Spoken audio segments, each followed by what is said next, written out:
Now we start in the African continent, where Ivory Coast's long-time president, Alassane Ouattara, has told supporters that a vote for him is a one for stability, development and solidarity.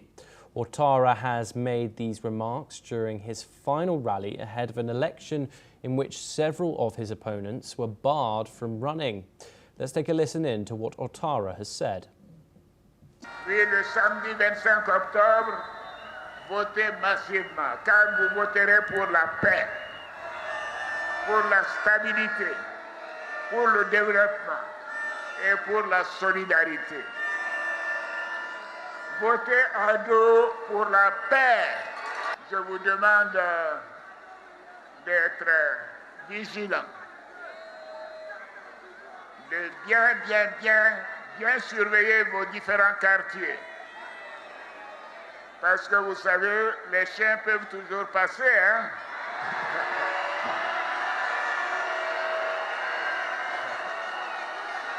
Mais nous devons être prêts à protéger la Côte d'Ivoire. Cette élection n'est pas une simple compétition politique.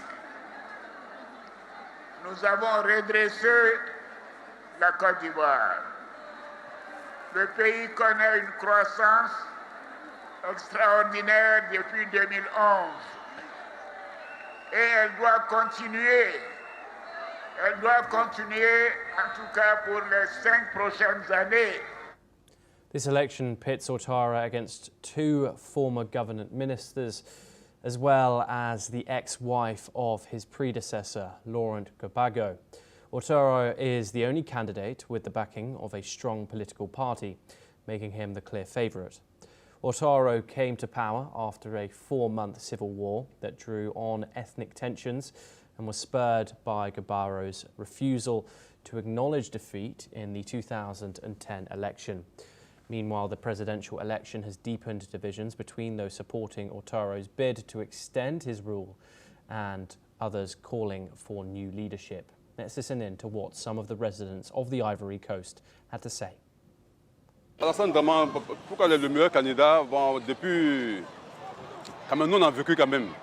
Voilà, de 2010, 2011, 2012. Et puis quand on regarde l'évolution du pays, en ce moment-là, vraiment, je pense qu'il a quand même fait la moitié. Il reste encore beaucoup à faire. Voilà. Surtout, bon, je souhaite la paix entre les Ivoiriens. Les épouses, nous les mamans, nous avons peur. Nous sommes stressés. La tension qu'il y a entre les différents candidats dans le pays, entre la population, tout ça, c'est stressant. Parce que quand il y a problème, c'est les épouses, c'est les époux, c'est les enfants. Donc, à tous les coups, les femmes sont prises dans un piège. Et nous ne voulons pas de cela. Nous voulons un président qui vient pour réconcilier les Ivoiriens, qui ôte la peur dans le cœur, la méfiance et tout ça dans le cœur des Ivoiriens.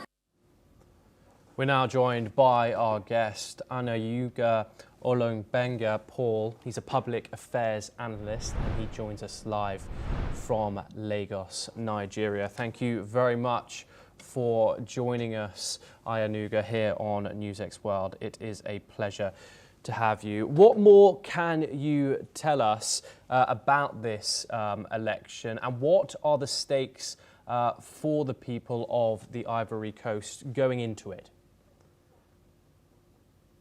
Well, the stakes are high in the area of security, and that is why the president had to deploy about 40,000 security forces to stave off all fears, because there are protests here and there, especially led by Laurent Gbagbo, the former president, and also by supporters of Tidjani Thiam, who is a Credit Suisse director and also contesting in this election.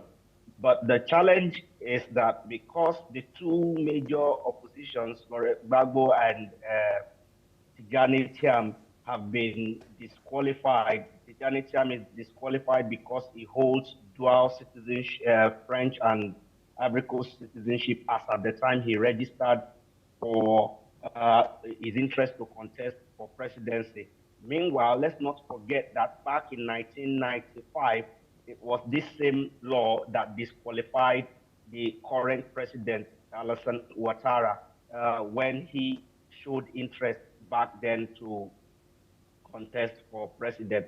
And also, I think in year 2000, he was disqualified because his parent, or I think his mother, was from Burkina Faso, and his hometown shares is not far from the border with Burkina Faso, and so there is a lot of ties between people, migrants from Burkina Faso and Mali into that part of the country. In fact, the 2002 civil war that was experienced during the time of Laurent Gbagbo as president was occasioned by these complaints that borders on genocide of the people from migrants from Mali who traditionally have ties with people of northern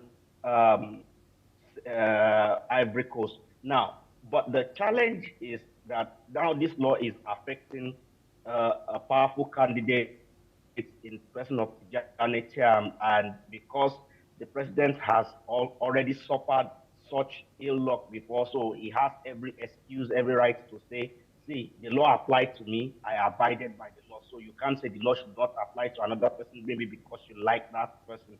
Also, for Laurent Gbagbo, because of his conviction after he refused to give power when he lost the election in 2010, and he stayed put in office in 2011 and refused to until he was forced out. And the civil war that briefly followed that situation then led to the death of more than 3,000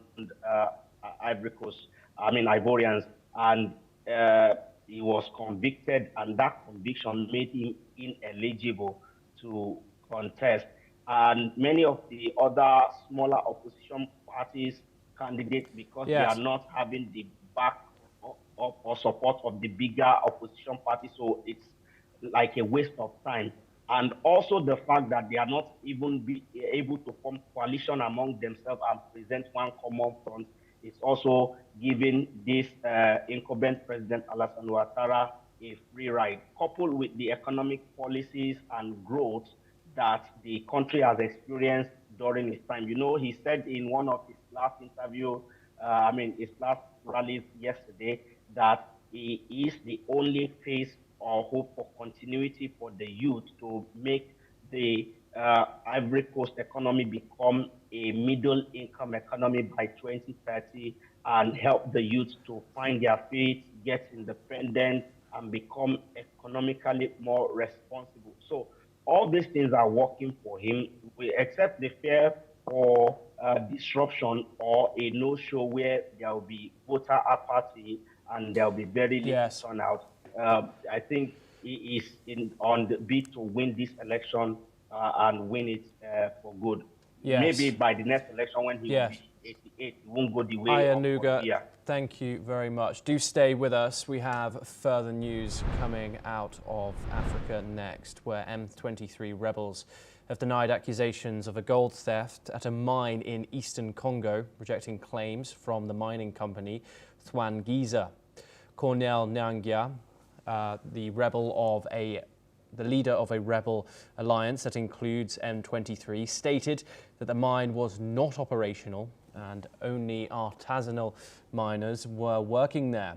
He also emphasized that M23 lacked the necessary equipment to run the mine. The mine, seized by the rebels in May, has reported losses of over 100 kilograms of gold per month and $5 million in equipment. The company has declared the force majeure and plans to file formal complaints with international and Congolese authorities. Nangia has accused Congolese government forces of bombing the site, causing civilian casualties, though he did not provide details. M23 has faced repeated accusations from the UN and governments about its involvement in illegal mineral exploitation, particularly in the coltan-rich Rabuya region. We are now once again joined by Ayanuga. What more can you tell us about the current state, the operations of the M23 rebels, Ayanuga? Well, it seems the M23 rebels have firm control of the eastern region of the Congo, and it has been alleged that they have support from Rwandan government in being able to hold the area and also to be able to take the gold from that area. But while that is the popular news, based on what I've been following for quite a while in that area, I find it hard to believe the Swangiza company, and also I find it hard to believe the M23 rebel, because the M23 rebel claiming that they don't have the facility to do large-scale mining that will result in them taking something as substantial as 100 kg of gold, or that it is only artisanal miners that are doing the mining there. Well, what has come to light over time is that the M23 rebel capture these artisanal miners like slaves, and they are overworked and made to dig up this gold. And if you have enough a number of slaves working on that field, then it is possible for them to do even more than the reported 100 kg of gold bullion that they have been reported to do per month. But at the same time, because the government forces is constantly alleged to have been bombarding the area, so ability for them to be able to pull off that large-scale operation is also in doubt. And don't forget that these mines have been changing hands from time to time since the conflict began several years ago. And so it is not a new thing. And the Swangiza company claiming that they have lost about $5 million worth of equipment and about $70 million worth of gold in the cost under review is hard to believe, and it is hard to say they are lying. And the reason for that is that because I know of some mining sites in my own country here, and we know how many of these companies who do register legitimately, how they do backhand operations, and many of them benefit from the instability in the area in order to mine even more than the license that they were given. So I believe that we should take whatever they are saying with a pinch of salt. The companies, I believe, are part of the people who are aggravating tensions and conflicts in the area. And the earlier the government find a middle ground to sit with the M23 rebels and discuss peace, the better it would be for the country and the people who are suffering as casualties at the moment. Yes, Ayanuga, thank you very much for joining us here on NewsX.